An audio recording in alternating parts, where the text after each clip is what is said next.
Hello friends, welcome back to my channel.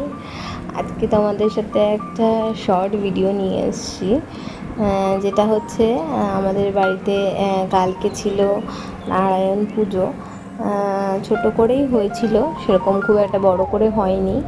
তো সকালবেলা যেহেতু বলেছিল 8টা থেকে পুজো শুরু হবে, তাই ঘুম থেকে উঠে সকালে একদম 6টার সময় স্নান টান করে আমি বসে গেছিলাম এই যে চন্দন বাটছিলাম। তারপর এই যে দেখো, নারায়ণ শিলা নিয়ে এসেছিলেন ব্রাহ্মণ।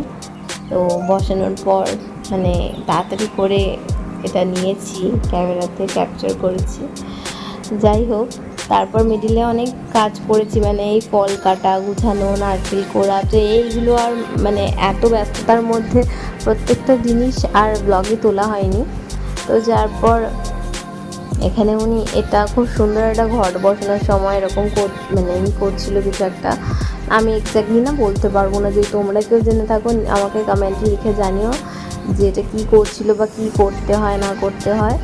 তো তারপরে পুজোতে বসে পড়লো, পুজো হচ্ছে।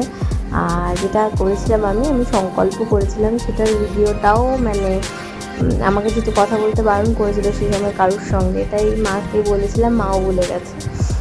তো তারপর দেখো পুজো হচ্ছে নারায়ণ ঠাকুরের, আর খুব সুন্দর পুজো হয়েছে। এটা পুজোর শেষের দিকে একদম ক্লিপ, যেখানে তোমার হচ্ছে ওই প্রদীপ দিয়ে আর কি আরতি করা হচ্ছিলো, যেন বলে পঞ্চপ্রদীপ। তো যাই হোক, এইটা আমার খুব বেশি ভালো লাগে, এইটা জ্বালিয়ে তারপরে এরকম করে নেয় মাথায়, গায়ে দেয় না সেইটা। তো যাই হোক, খুব সুন্দর পুজো হয়েছে। তোমরা ঠাকুরকে একটু প্রণাম করে নাও।